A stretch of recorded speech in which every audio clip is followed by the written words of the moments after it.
ប្រឹងសាកណ្ដាលទ្រូងព្រៃ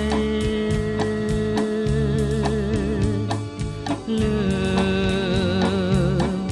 សូសំលេងរេច្រៀងរាល់យំថ្ងៃ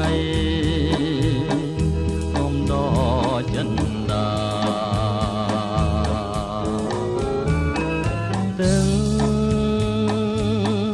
ជួនធ្លាំងពីភ្នំ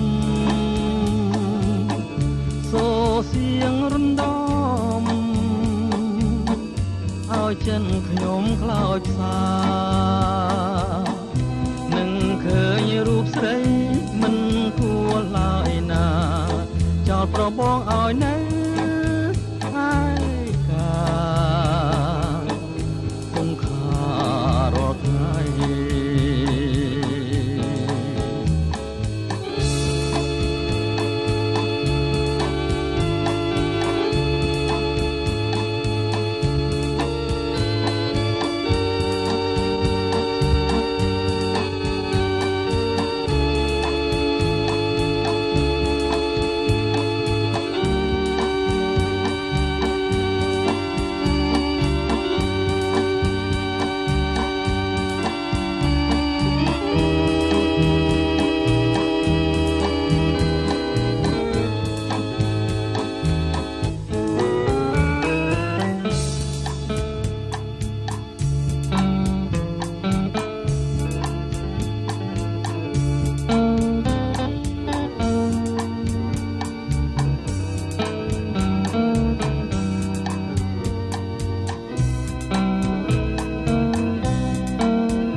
បងអាចវាស់បានស្មានត្រូវដែរថ្លៃគង់ជាធ្លុះបាតដីមើលឃើញអ្វីអ្វីលឺច្បាស់ទាំង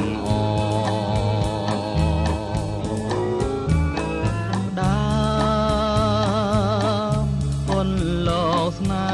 ហាមើលចិនកននេះថាមិនធ្លុងទាល់តែសបានជាបងមិនអាចពំស្រីស្រងគុំងារនាងបែកចិនពីក្រមានស្រណឡើយមានស្រណឡើយ